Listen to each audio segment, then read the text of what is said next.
benefit of Elk Grove is it grew fast, and it started as any community would, very, very small. And it's retained the smallness in that we recognize the need to ensure that relationships are maintained. When school starts, we are in effect running a city. There are very few organizations and corporations in the United States or the world that are as large as a large school district is. When you take into effect 6,000 employees and 62,000 kids and their families and the entire community that gets connected with it, it's an incredibly culturally and ethnically diverse community as well. And so it certainly presents unique challenges that we face, but it also presents incredible opportunity that we embrace. We receive quite a bit of support from our school district for working with diverse students, diverse populations, students from different backgrounds. If you speak another language and you come from another country, then it makes you kind of more interesting to people. But see, if we keep removing these layers, I bet you have bunches of kids who are hurting here. Kids who feel isolated and who don't feel as if everybody gets along with everyone else. What I don't like about this school is that there's lots of people. And when I first got here, because I just moved here, when I first got here, I was trying to make friends, and all of them just turned their backs on me and like started bullying me and stuff instead of being my friends. You can be my friend. We stereotype kids based on cultural expectations.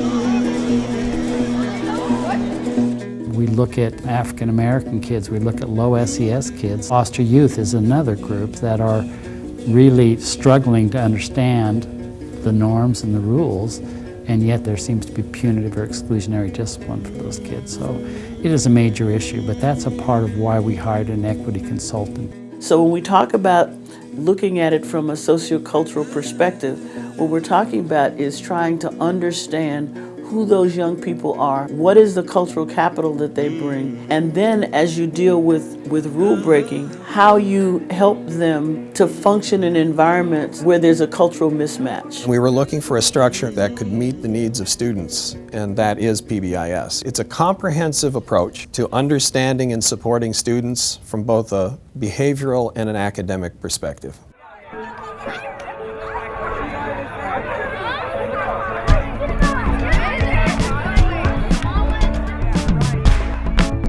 The PBIS system in itself is a framework for nurturing relationships. It just begins with making sure that everyone has common expectations for students. If the students understand what those expectations are, the staff understands, the parents, the community, all people that are associated with the school need to understand what we mean when we ask students to do something, including the students. I think PBIS gave us a focus. And everybody wants to, as an administrator, as an activities director, everybody wants to focus on climate and culture, but we don't really know how to do it. So PBIS, I look at that as sort of the structure to be able to do that in an effective way. If we're going to simplify it and break it down into 3 concepts, we're helping students to be positive. We're saying be safe, be responsible, be respectful. No matter where you are, whether you're on campus, off campus, in the hallway, on the bus, we want you to be safe, we want you to be responsible, and we want you to be respectful. And if you use all 3 of those concepts, no matter where you are, you're going to have a really good, successful time in middle school. That really gets parents' attention because we say we're supporting the same things that you teach your children at home. In the way that we talk with the kids, we're not saying we don't want you to do this, we don't want you to do that. We're really showing them that students will, and then what will they do? They will eat the food that they have in front of them. They will raise their hand before getting up from the table. They will walk in line waiting to get their food. Throughout the week, students earn Berry Notes for being safe, respectful, or responsible. And good morning, everybody. It's Mrs. Wood, and it's time to get some of our Berry Note winners. I really like helping teachers, so when I help the teachers, they give me a Berry Note, and it usually says for being on task and helping out in my class and things like that. I'm not like forced to do stuff like that. I just decide to do it because I'm a Florence student, and Florence students are respectful and responsible, so that's exactly what I'm going to do. I'm going to go around, help, be respectful and responsible, and be safe.